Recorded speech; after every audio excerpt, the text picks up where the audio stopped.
So here, as you can see, this is the laptop, which has liquid,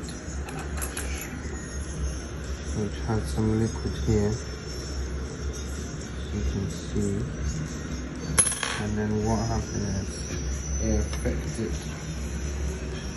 this whole chip.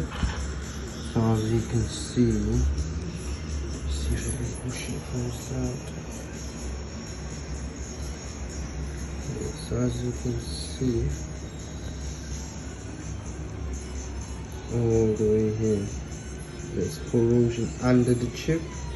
Then here, still the liquid. So this is melted as well, which is not supposed to be like this. It's supposed to be like this.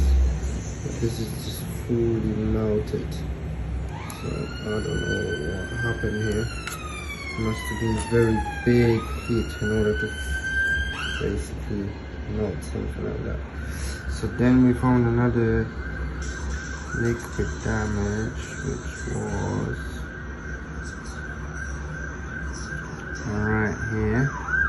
So we replaced the component with special wire for the connection, and that still didn't help. This, you can see here, is burned badly as well.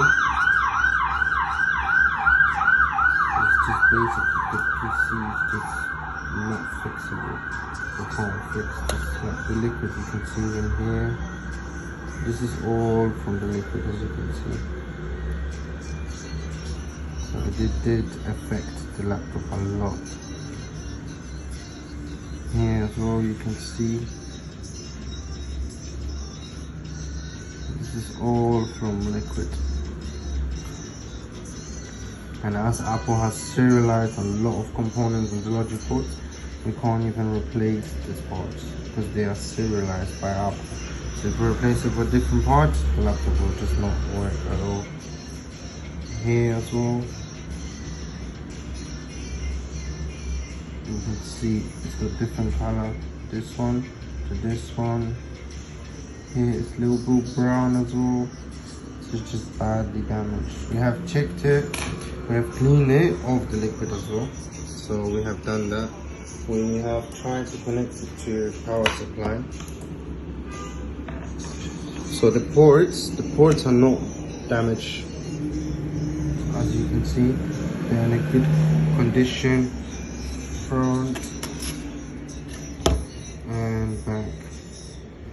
So they are normal. This is normal use. So when I plug the charger in, so our amp meter, as you can see, it just goes 0. It's not taking any power.